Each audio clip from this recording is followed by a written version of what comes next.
দেশের রাজনৈতিক দলগুলো শিগগিরই সাংবিধানিক ও রাজনৈতিক সংস্কার মূল বিষয়সমূহ নিয়ে একটি জুলাই সনদ সই করবে বলে আশাবাদ ব্যক্ত করেছেন অন্তর্বর্তী সরকারের প্রধান উপদেষ্টা ডক্টর মোহাম্মদ ইউনূস। তিনি বলেছেন, বাংলাদেশে আরেকজন স্বৈরশাসকের উত্থান রোধ করাই সংস্কারের লক্ষ্য।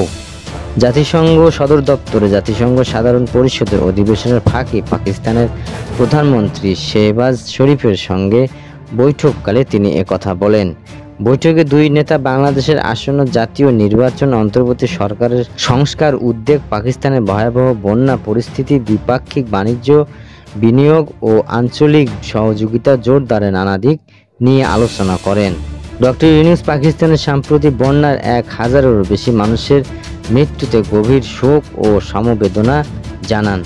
জবাবে শেহবাজ শরীফ বলেন, জলবায়ু পরিবর্তনের প্রভাবে এই ধরনের দুর্যোগ এখন আরও ঘন ঘন ভয়াবহ আকারে দেখা দিচ্ছে। প্রধান উপদেষ্টা জানান, আগামী ফেব্রুয়ারিতে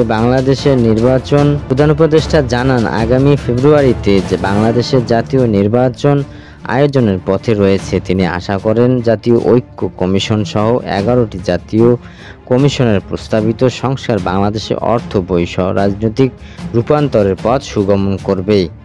ডক্টর মোহাম্মদ ইউনূস বলেছেন, বাংলাদেশে আরেকজন স্বৈরশাসকের উত্থান রোধ করাই সংস্কারের লক্ষ্য। সার্ক কার্যরত নিষ্ক্রিয় হয়ে পড়ার আঞ্চলিক সহযোগিতা জোরদারের বিকল্প পথ নিয়েও বৈঠকে মতবিনিময় হয়।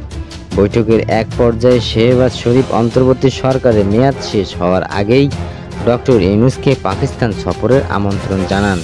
বৈঠকে আরও উপস্থিত ছিলেন জাতীয় নিরাপত্তা উপদেষ্টা ডক্টর খলিলুর রহমান, প্রধান উপদেষ্টার মুখ্য সচিব সিরাজ উদ্দিন মিয়া এবং এডিজি বিষয়ক মুখ্য সমন্বয়ক লামিয়া মোর্শেদ।